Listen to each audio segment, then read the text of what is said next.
Alright guys, here I am once again with another video in which we are discussing most expected 100 MCQs CUT 2024. So I want you to be very attentive and focused till the last. Let's get started. देखिए last video में हमने 15 तक question कर लिए थे. अब हम आगे देखते हैं. अब देखिए ये जो क्वेश्चंस हैं ये प्रेपोजिशन से रिलेटेड क्वेश्चंस हैं. प्रेपोजिशन से रिलेटेड जो क्वेश्चंस एक्सपेक्टेडली पूछे जाते हैं, कई बार एग्जाम में पूछे गए हैं, उनको मैं लेकर आया हूं और उनको डिस्कस कर रहा हूं आपके साथ विद लॉजिक और विद उनके जो आपके कंसेप्ट्स होते हैं उनके साथ आपको बताऊंगा. देखिए यहां पर सबसे पहला क्वेश्चन है 16th. He is such an ambitious person that he always dreams that settling in USA. ठीक है, तो आपको यहां पर चार ऑप्शन दिए हैं, फॉर, ऑफ, अबाउट, टू. अब हमें मालूम है कि यहां पर जब आप पेपर में इसको अटेम्प्ट करेंगे तो आपको पता है कि सबसे पहले आपको तरीका क्या होना चाहिए उसका, कि उसमें से आपको जो ऑप्शंस आपको ये लगते हैं कि ये किसी भी हालत में हो ही नहीं सकते उनको पहले आप आउट कर दो. तो ड्रीम्स फॉर कभी नहीं होता, ठीक है, और ड्रीम्स टू कभी नहीं होगा. ठीक है, हालांकि बच्चे फॉर कहते हैं कि फॉर लगता है, लेकिन फॉर कभी ड्रीम के लिए लगता नहीं है. ड्रीम्स फॉर प्रेपोजिशन जो होती है वो और किसी चीज की होती है, लेकिन ड्रीम्स के साथ दो प्रीपोजिशंस यूज होती हैं, एक ऑफ और एक अबाउट. अब प्रॉब्लम यहां पर ये आती है कि इसके साथ ऑफ लगाया जाएगा या अबाउट लगाया जाएगा, ये आप देख लीजिए. अब देखिए ड्रीम वर्ब के साथ दोनों प्रीपोजिशन का यूज होता है, ऑफ और अबाउट. ड्रीम के साथ ऑफ का यूज तब किया करो जब आपका एम्बिशन हो. कोई क्या हो आपका एम्बिशन बच्चों, एम्बिशन. और ड्रीम्स अबाउट का यूज तब किया करो जब वो आपका ड्रीम वाइल स्लीपिंग हो. जब आप सो रहे हो तब आपने वो सपना देखा है, उसके लिए अबाउट यूज किया करो. और वैसे भी इसका एक बहुत सिंपल सा तरीका है. सोते हुए सपना देखोगे तो सपना जब देखोगे तो अगले ही दिन उसको डिस्क्राइब करोगे, तो इसका मतलब जो आपने सपना देखा वो पास्ट हो गया. तो वर्ब हमेशा ड्रीम्ड होगी, ड्रीम्ड के साथ ड्रीम्ड अबाउट होगा. तो सपना हमेशा पास्ट, जब सपना आप डिस्कस करते हो तो पास्ट का करते हो, लेकिन फ्यूचर का सपना डिस्कस करोगे तो खुली आंख से ही करोगे. तो खुली आंख से किया जाने वाला सपना कभी भी पास्ट फॉर्म में नहीं होगा. ठीक है, हाँ वो कह सकता है कि ऐसे कह सकता है वो कि जब मैं छोटा था तो मैं ड्रीम किया करता था कि मैं आर्मी ऑफिसर बनूं, वो एक अलग बात है. लेकिन सोते हुए सपने का अगर आएगा तो वो आपको पता लग जाएगा कि वो रात को सोए हुए सपने में सोते हुए सपना देखा है, क्योंकि वो पास्ट होगा मोस्टली. तो यहां पर जो ड्रीम है वो एम्बिशन के लिए है या सपने के लिए, ये इसकी वर्ब से ही पता लगता है, क्योंकि प्रेजेंट इंडेफिनिट टेंस है. प्रेजेंट इंडेफिनिट टेंस जो होता है वो परमानेंट एक्शंस के लिए लगता है. तो जब तक वो बन नहीं जाएगा तब तक वो सपना ऐसा देखता है, तब तक वो उसका ये एम्बिशन है कि वो अमेरिका में सेटल हो जाए. तो देखो यहां पर क्या आएगा, ड्रीम्स ऑफ. गॉट इट बच्चों, क्लियर है पॉइंट. अगला देखो, नेक्स्ट है, there was a portrait of his father hung dash the window. Hung यहां पर समझ लेते हैं, ये जो हैंग वर्ब होता है ना, हैंग, ये दो फॉर्म में चलता है. एक होता है हैंग, हैंग्ड, हैंग्ड, और एक होता है हैंग, हंग और हंग आपका. तो ये दो फॉर्म्स में चलता है बच्चों. इसकी फर्स्ट फॉर्म दोनों के लिए सेम होती है. सेकंड फॉर्म एक होती है हैंग्ड, हैंग्ड, और एक होती है हंग, हंग. तो ये जो हैंग्ड होता है ना, इसका हमेशा याद रखना फांसी लगाने के सेंस में ही इसका यूज किया जा सकता है, फांसी लगाना. लेकिन ये हैंग जो ये हंग वाला है, इसका मतलब होता है लटकाना, लटकाना या लटकना. ये दो होता है बच्चों. क्लियर हुई इतनी बात. तो पहले तो इसका डिफरेंस समझ लीजिए आप, ये डिफरेंस है हैंग वर्ब का बच्चों, ये डिफरेंस है. अब आ जाओ इधर, क्योंकि यहां हंग है तो यहां लटकाने की बात है, लटकने की बात है. तो वह कह रहा है कि there was a portrait of his father hung dash the window. अब विंडो ये है हमारी, मान लो ये एक विंडो है. अब हमारा जो पोर्ट्रेट है वो कहीं भी हो सकता है, बगल में भी हो सकता है, इस बगल में भी हो सकता है, नीचे भी हो सकता है और ऊपर भी हो सकता है. सो बेसिकली बिसाइड भी हो सकता है, इसके लिए बिसाइड आ जाएगा. और ऊपर और नीचे के लिए, ऊपर के लिए हम क्या लगाते हैं, अबव भी लगाते हैं, ओवर भी लगाते हैं. ठीक है, और नीचे के लिए तो डाउन लगाते हैं, तो डाउन तो यहाँ कुछ है नहीं, तो नीचे की पोजीशन बनेगी नहीं, बिसाइड की पोजीशन बन नहीं सकती, तो ऊपर की ही पोजीशन बनेगी। अब ऊपर की पोजीशन के लिए हमारे पास दो वर्ड है, एक ओवर और एक अबव। ये दोनों हमारे क्या है, गलत है, ठीक है, इनका यूज हम ऊपर के लिए नहीं करते। अब आपको ये ध्यान रखना है बच्चों कि ओवर का यूज हम कब करते हैं और अबव का यूज हम कब करते हैं। देखिए, ओवर का यूज होता है हमारा वर्टिकली पोजीशन्ड ऑब्जेक्ट्स के लिए, और अबव का यूज क्या होता है हमारा पैरेलल हाइट के लिए, ठीक है।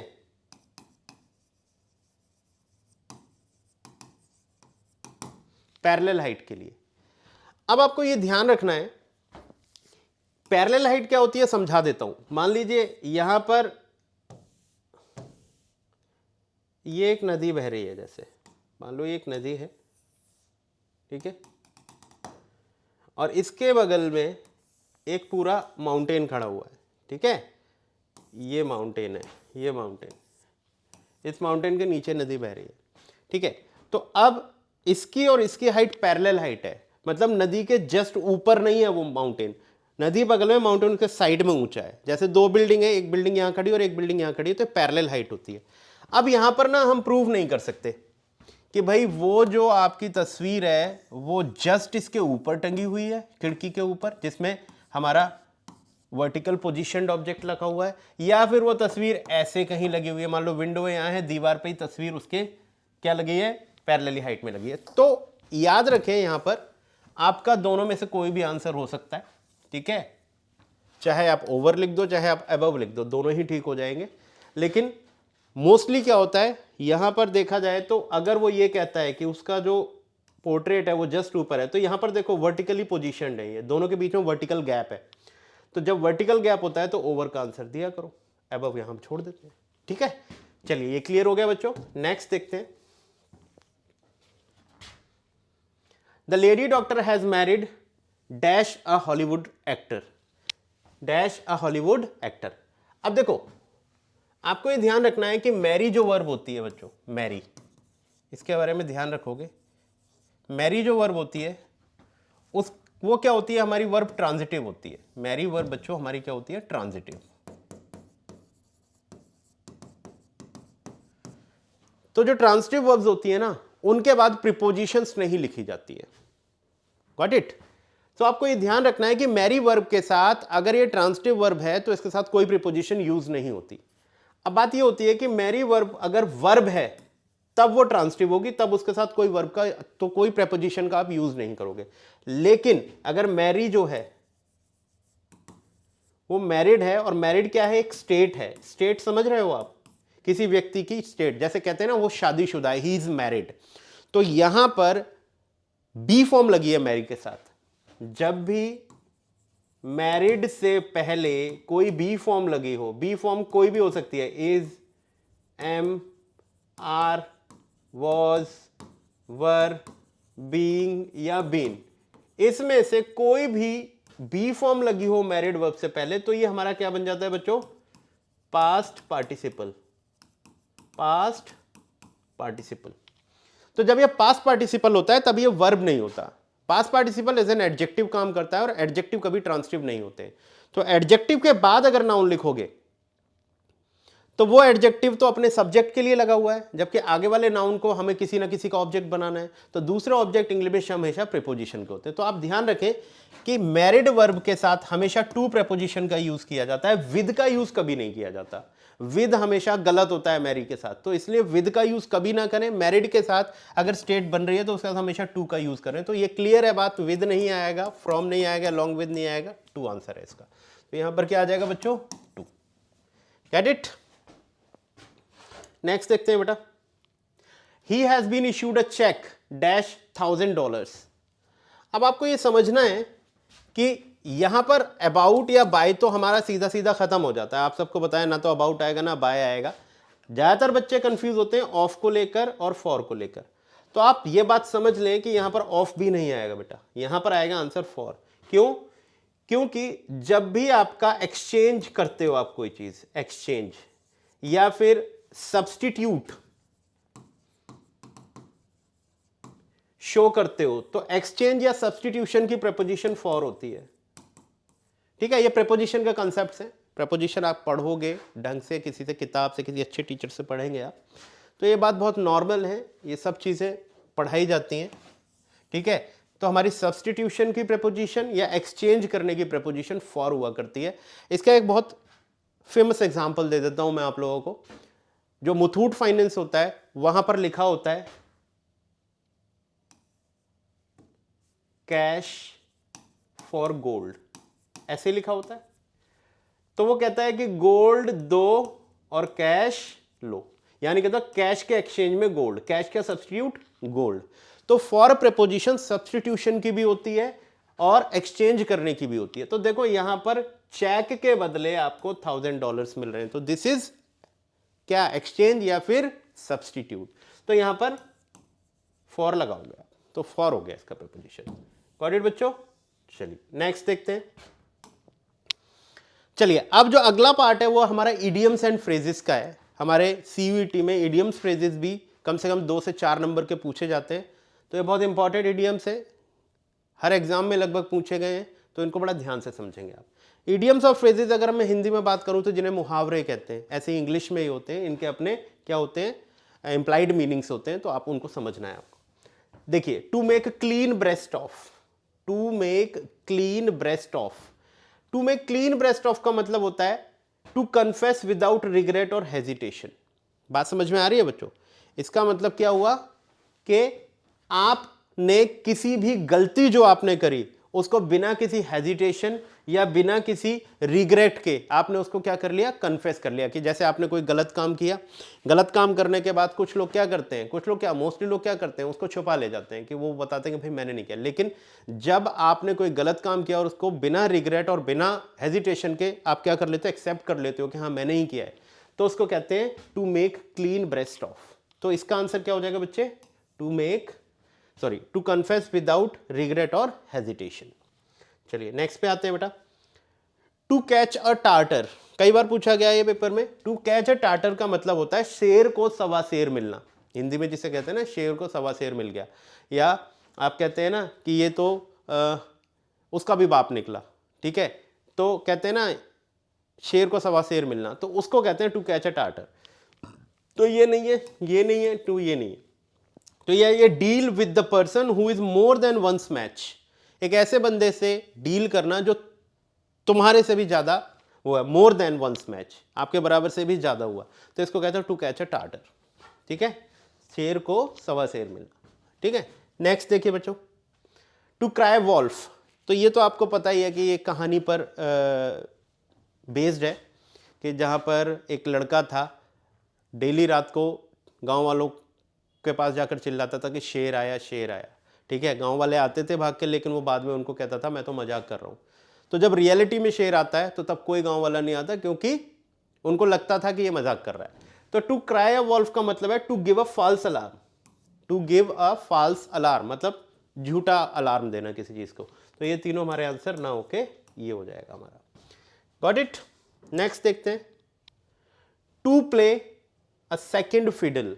To play a second fiddle का मतलब होता है बेसिकली कि जब आप किसी के साथ काम कर रहे हो और आपके काम को क्या है, महत्वता ना दी जाए, या आपके काम को सीनियर ना माना जाए, सारा काम आपके मतलब सारा जो भी श्रेय है वो सीनियर ले जाए, तो आप क्या कर रहे हो, उसके नीचे काम कर रहे हो, जबकि आप बराबर हो या आप उससे ज्यादा काम कर रहे हो, लेकिन क्योंकि आप उससे सीनियर ना हो के जूनियर हो, तो आपके काम को कोई नहीं दी जा रही।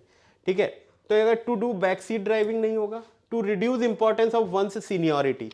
ठीक है, आप सीनियर तो हो बट आपकी सीनियरिटी का श्रेय कोई और ले जा रहा है, तो ऐसे को कहते हैं to play a second fiddle. ये आंसर हुआ, बाकी ये दोनों गलत हो गए। Got it? नेक्स्ट देखो, टू स्मेल अ रैट, ये भी बहुत अच्छा है इडियम, कई बार पूछा गया है। अब आपको पता है कि हमें इसमें से चीजें निकालनी आनी चाहिए कि क्या क्या नहीं हो सकते। To get bad smell of a bad dead rat, भाई ये तो सेम मीनिंग दे रहा है, और जबकि आपको पता है इडियम और फ्रेजेस कभी सेम मीनिंग नहीं देते हैं, उनका अपना इंप्लाइड मीनिंग होता है, छुपा हुआ मीनिंग होता है। तो ये तो to see science of plague epidemic, ये भी नहीं हो सकता। अब इन दोनों में से हो सकता है to be a bad mood, to be in a bad mood भी नहीं होता है इसका मतलब। टू स्मेल अ रैट का मतलब होता है टू सस्पेक्ट फाउल डीलिंग्स, मतलब किसी चीज पर आपको शक हो जाना कि भाई यहां पर कुछ गलती है, यहां पर कुछ अलग हो रहा है, यहां पर कुछ गलत हो रहा है, उसको कहते हैं हम टू स्मेल अ रैट। ठीक है, ध्यान रखेंगे इसको। नेक्स्ट देखें, ये प्रीपोजिशन का क्वेश्चन है, देख लेते हैं। The father has divided the whole property dash in 5 parts. ठीक है, अब देखो, अब यहां पर चारों के चारों प्रीपोजिशन जो है वो कंफ्यूजिंग है। ठीक है, बिटवीन, अब देखो बिटवीन नहीं हो सकता, क्योंकि बिटवीन का यूज हमेशा दो चीजों के बीच में होता है, और वैसे भी यहां पर ये चीज जो है किसी में, किसी लोगों में नहीं बांटी गई है, उसी प्रॉपर्टी के 5 पार्ट की है। ठीक है, तो आपको ध्यान रखना है बिटवीन और अमंग तब यूज करते हैं जब हम कुछ लोगों के बीच में चीजों को बांटते हैं। यही प्रॉपर्टी अगर किसी उनके अपने बेटों में बांटता, दो में बांटता तो बिटवीन हो जाता, दो से ज्यादा में बांटता तो अमंग हो जाता। तो बिटवीन और अमंग नहीं है। अब आ जाता है इन और इनटू। इन जो प्रेपोजिशन होती है ना, वो भी इन नहीं हो सकती। क्यों? क्योंकि इनका यूज हमेशा किसके लिए होता है? रीजन और एरिया के लिए। जब आप किसी रीजन, पर्टिकुलर बहुत बड़े रीजन और बहुत बड़े एरिया के अंदर की बात करते हो तो इनका यूज होता है। ठीक है, तो इनका यूज ये होता है। अब बात आती है, इसका आंसर इनटू है। इनटू क्यों है मैं समझा देता हूं। इनटू का यूज दो चीजों के लिए कर देते हैं हम। एक तो डिवीजन के लिए। ठीक है, डिवीजन का मतलब है बांटना, मतलब किसी एक ही चीज को टुकड़ों में बांट देना, डिवीजन। ठीक है, तो यहां पर डिवीजन हो रहा है किस चीज का? उसी प्लॉट, मतलब जो भी प्रॉपर्टी है उसके 5 टुकड़े कर दिए। तो जब किसी चीज को डिवाइड कर देते हैं हम टुकड़ों में, तो उसके लिए इनटू का यूज करते हैं। डिवीजन का यूज इनटू के लिए होता है। तो यहां पर क्या हो जाएगा? इनटू। इनटू, यहां पर इन गलत लिखा है बेटा, इन इसमें पहले से गलत कर दिया है, तो इनटू 5 पार्ट्स।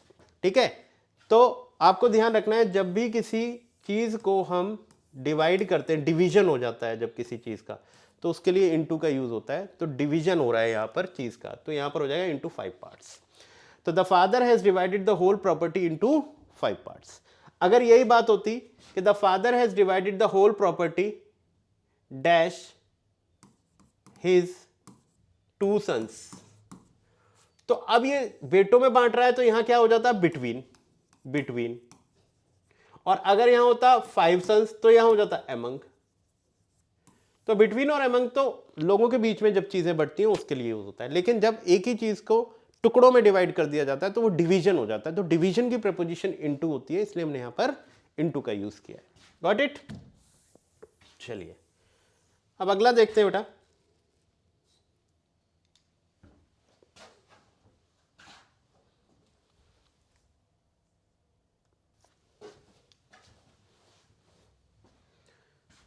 चलिए, नेक्स्ट हमारा जो इसमें टॉपिक बनता है वो है one word substitution.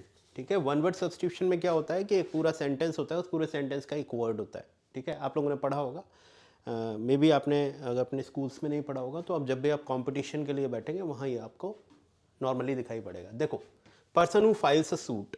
Person who files a suit मतलब जो किसी के ऊपर केस करता है, ऐसे व्यक्ति को क्या कहते हैं?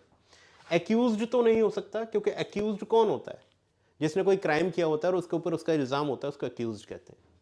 प्लेंटिफ होता है इसका आंसर। प्लेंटिफ वो बंदा होता है जो किसी के ऊपर केस करता है। सूटर जो होता है वो बंदा होता है जो किसी एक पर्टिकुलर वुमेन से शादी करना चाहता हो, उसको सूटर कहते हैं। ठीक है, और चार्जर उस घोड़े को कहते हैं जिसपे कोई राजा सवार करता है। ठीक है, तो इसमें हमारे ये और ये आंसर नहीं है, हमारा आंसर होगा प्लेंटिफ। प्लेंटिफ का मतलब ए person who files a suit. बाकी 3 के आंसर मैंने आपको बता दिए। नेक्स्ट है one who is not likely to be easily pleased, मतलब एक ऐसा व्यक्ति जिसे आराम से खुश नहीं किया जा सकता, मतलब उसको खुश करना नामुमकिन है, किसी भी चीज से वो खुश नहीं हो सकता। ठीक है, तो वैसे तो उसका आंसर क्या होता है? फास्टिडियस। ठीक है, बाकी फेटलिस्ट, कम्युनिस्ट और इनफेलिएबल जो है वो इसके आंसर नहीं है। ठीक है, फेटलिस्ट का मतलब जो किस्मत में मानता हो, किसी चीज में नहीं, किस्मत में मानता हो। कम्युनिस्ट जानते हो, जो कम्युनिज्म को बढ़ावा देते हैं। बाकी इनफेलिएबल जिसमें गलती ना निकाली जा सके, ठीक है, उसे इनफेलिएबल कहते हैं। नेक्स्ट है हमारा ए स्ट्रॉन्ग डिसलाइक। एक स्ट्रॉन्ग डिसलाइक का मतलब होता है किसी भी चीज़ को लेकर घृणा शो करना, बहुत ज़्यादा घृणा शो करना। रेसिप्रोसिटी होती है, वो होता है चीज़ों का एक्सचेंज करना, उसको रेसिप्रोसिटी कहते हैं, मतलब आदान प्रदान करना। आपने कोई चीज़ दी, उससे कोई चीज़ ली, तो दैट इज रेसिप्रोसिटी। एंट्रिटी आप जानते ही हो, किसी से एंट्रिटी करना, किसी से संबंध बनाना, ठीक है। मेलिस जो होता है वो किसी के बारे में बुरा सोचने को कहते हैं, ठीक है। इसका आंसर है हमारा एनिमोसिटी। एनिमोसिटी का मतलब क्या होता है? ए स्ट्रॉन्ग डिसलाइक, मतलब किसी के लिए बहुत घृणा रखना। नेक्स्ट देखिए बच्चों, a place where birds are kept. एक ऐसी जगह जहां पर चिड़ियाओं को रखा जाता है, ठीक है। एपियरी वो जगह होती है जहां पर जो मधुमक्खियां होती है ना, बीज होती हैं, हनी बीज होती हैं, उनके जगह को रखने को एपियरी कहते हैं। एक्वेरियम आप सब जानते ही हो, वेयर फिशेज आर केप्ट। और हाउस जिसमें घर में लोग रहते हैं उसे हाउस कहते हैं। एवियरी इसका आंसर है। एवियरी वो जगह होती है जहां पर बर्ड्स को रखा जाता है, वेयर बर्ड्स आर केप्ट, ठीक है। चलिए नेक्स्ट है बच्चे, a person who lives by himself. एक ऐसा व्यक्ति जो अपने में रहता है, अकेला रहता है, उसको किसी की जरूरत नहीं है, अकेला ही खुश है वो। तो प्रॉफिट नहीं हो सकता। वैसे प्रॉफिट का मतलब क्या होता है हमारा? प्रॉफिट वो होता है भगवान का भेजा, जिसे मानते हैं ये भगवान का भेजा हुआ आदमी है और ये भगवान के मैसेजेस, भगवान की प्रीचिंग्स हमें सिखाता है, ठीक है, उसको प्रॉफिट कहते हैं, ठीक है। एक्सट्रोवर्ट नहीं होगा। एक्सट्रोवर्ट वो बंदा होता है जो बहुत बहिर्मुख होता है। बहिर्मुख मतलब बहुत खुलकर बातें करता है, मतलब अपने दिल में कुछ नहीं रखता, सब कुछ निकाल देता है अपने मुंह से, मतलब जिसे कहते हैं मुंह फट कह दो एक तरीके से, वो होता है। रेक्लूस जो होता है वही इसका आंसर। रेक्लूस एक ऐसा बंदा होता है जो अकेला रहना पसंद करता है, हु इज ऑल अलोन, अकेला। और मॉन्क जानते ही हो आप, मॉन्क जो होता है वो एक तरीके से जो आपके मॉन्क्स होते हैं, कहने का मतलब जो पहाड़ों में रहते हैं या जो वो रहते हैं, तो मॉन्क में और रेक्लूस में फ़र्क होता है, ठीक है। रेक्लूस कोई सिंपल व्यक्ति भी हो सकता है, लेकिन मॉन्क सिर्फ वही होते हैं जो ऋषि लोग होते हैं, उनको कहते हैं, ठीक है। नेक्स्ट देखो, person who waste his money on luxury. एक ऐसा बंदा जो बहुत महंगी महंगी चीज़ों पर अपना पैसा खत्म करता हो। एक्सटेम्पोर नहीं हो सकता। एक्सटेम्पोर का मतलब होता है जब आप किसी चीज़ को बिना तैयारी के बोलते हो या लिखते हो। मान लो कोई तैयारी नहीं है, आपको स्पीच देनी है पर आपको कोई तैयारी नहीं है, बोल रहे हो, तो एक्सटेम्पोर हुआ। आप कुछ लिखने बैठ गए, आपकी कोई तैयारी नहीं है, आपने लिख दिया, दैट इज एक्सटेम्पोर। थ्रिफ्टी भी नहीं हो सकता। थ्रिफ्टी जो होता है वो बंदा होता है जो अपने पैसे बहुत ध्यान से खर्च करता हो, इधर उधर ना उड़ा देता हो पैसे, जो चीज़ उसको ज़रूरत है वो उसको भी बड़े ध्यान से खर्च करता हो, उसको थ्रिफ्टी कहते हैं। प्रोमिस्कस एक ऐसा बंदा होता है जिसके more than one sexual partners होते हैं, मतलब वो more than one sexual partner में इंडल्ज होता है, उसको प्रोमिस्कस कहते हैं। इसका आंसर होगा हमारा एक्स्ट्रावेगेंट, जो बहुत ज़्यादा खर्च करता है, लग्जरी पर खर्च करता है, उसको कहते हैं person who waste his money on luxury. Next देखिए बच्चों, नेक्स्ट है unfair advantages for members of one's own family. मतलब अपने ही फैमिली मेंबर के लिए एडवांटेज देना, जैसे कि आजकल पॉलिटिकल पार्टीज में होता है कि अगर कोई अगर मिनिस्टर है तो उसका बेटा ही मिनिस्टर बनेगा, इस तरीके का जो होता है। तो ऑप्टिमिज्म नहीं होगा। ऑप्टिमिज्म तो क्या होता है? आशावाद होता है, मतलब जब आप पॉजिटिव सोचते हो, ठीक है, पॉजिटिव सोचने को ऑप्टिमिज्म कहते हैं। प्लेगरिज्म नहीं होता। प्लेगरिज्म होता है किसी किताब की चोरी करना या किताब से थॉट्स को चोरी कर लेना, आइडियाज़ को चोरी कर लेना, कंसेप्ट्स को चोरी करना, दैट इज कॉल्ड प्लेगरिज्म।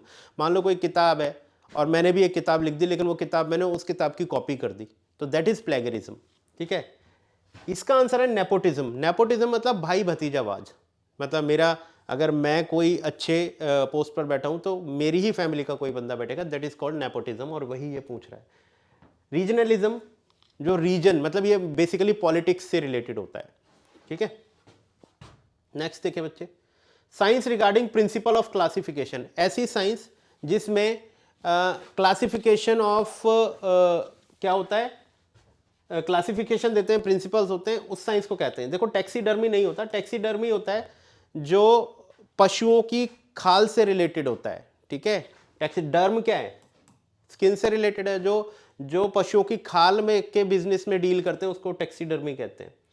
यहां पर इसका आंसर होगा टैक्सोनॉमी। टैक्सोनॉमी वो साइंस होती है जहां पर आप जितने भी लिविंग ऑर्गेनिज्म है उनके नेम का क्लासिफिकेशन करते हो, जैसे जानवर हैं तो उनका अलग है, प्लांट्स का अलग है, उनके नेम का क्लास साइंटिफिक नेम जो उनके रखे जाते हैं उनका क्लासीफाई करते हैं, उनको टैक्सोनॉमी कहते हैं, और ये यही पूछ रहा है। टॉक्सिकोलॉजी होता है कि किस तरीके से ह्यूमन पर या लिविंग ऑर्गेनिज्म पर केमिकल्स के जो प्रभाव पड़ते हैं उसकी जो पढ़ाई होती है वो टॉक्सिकोलॉजी में होती है। क्लासिकोलॉजी क्लासिक से रिलेटेड होता है, क्लासिक जैसे म्यूजिक होता है ऐसे क्लासिकोलॉजी को जाते हैं। ठीक है बच्चों, चलिए नेक्स्ट देखिए। An expert in the area of fine and other arts. ठीक है, फाइन या अदर आर्ट्स में जो एक्सपर्ट होता है, बहुत जबरदस्त एक्सपर्ट होता है जिनसे इसके बारे में बहुत ज्यादा, उसको क्या कहते हैं? नियोफाइट नहीं कह सकते। नियोफाइट एक नया व्यक्ति होता है, किसी भी जगह पर या किसी भी पर्टिकुलर चीज में जो नया व्यक्ति होता है, जिसने अभी आया ही आया है, अभी वो सीख ही रहा है चीजों को, that is called neophyte. Amateur वो बंदा होता है जो किसी भी काम को एक्सपर्टीज के लिए नहीं करता, सिर्फ शौक के लिए करता हो, दैट इज कॉल्ड एमेच्योर। कॉनोजर होता है वो व्यक्ति जो क्या करता है, फाइन आर्ट्स में या अदर आर्ट्स में क्या रखता है, एक्सपर्टीज रखता है, दैट इज कॉल्ड कॉनोजर, जो इसमें बोला गया है। एंथुजियास्ट आपको पता ही, एंथुजियास्ट जो एंथुजियास्टिक होता है किसी चीज को लिए, बहुत ज्यादा एंथुजियास्टिक होता है, उसको एंथुजियास्ट कहते हैं। ठीक है, नेक्स्ट है हमारा N inscription on a tomb. Tomb क्या होता है? जैसे कोई व्यक्ति जब डेड हो जाता है उसके बाद उसका जो कब्र बनाई जाती है तो उसके ऊपर क्या होता है, खासकर ये आपका क्रिश्चियंस में और आपका मुस्लिम्स में होता है, तो उसमें क्या होता है कि उसके कब्र बनाकर उसके ऊपर उसका नाम या उसके बारे में लिख दिया जाता है, that is called in tomb. ठीक है, अब वो कहता है कि उस टॉम्ब पर जो लिखा हुआ होता है उसको क्या कहते हैं? देखो, एस्पायनेज नहीं होगा, एस्पायनेज होता है किसी की जासूसी करने को एस्पायनेज कहते हैं, खासकर पॉलिटिक्स में या किसी दूसरे देश में जाकर दूसरी सरकार का स्पाई करना, उसको एस्पायनेज कहते हैं। एपिलॉग भी नहीं होगा, एपिलॉग किसी भी किताब के आखिर में या किसी भी नाटक के आखिर में उसका जो कंक्लूजन होता है उसको एपिलॉग कहते हैं, एपिलॉग आंसर नहीं होगा। एपिटेफ इसका आंसर होता है। एपिटेफ का मतलब होता है किसी टॉम्ब पर जो इंस्क्रिप्शंस लिखे होते हैं, दैट इज कॉल्ड। एलेजी हो नहीं सकता क्योंकि एलेजी का मतलब होता है शोक गीत। शोक गीत कहने का मतलब किसी की डेथ के बाद जो गीत गाए जाते हैं उसको एलेजी कहते हैं। एलेजी पे बहुत सारी पॉइंट्स भी लिखी गई। ठीक है, तो दैट इज एपिटेफ। बात समझ में आई बच्चों? आज के लिए इतना ही, बाकी नेक्स्ट वीडियो में इसके बाद हम लोग अगला क्वेश्चंस करेंगे, उनको करेंगे। तब तक के लिए thank you so much for watching. Thank you so much.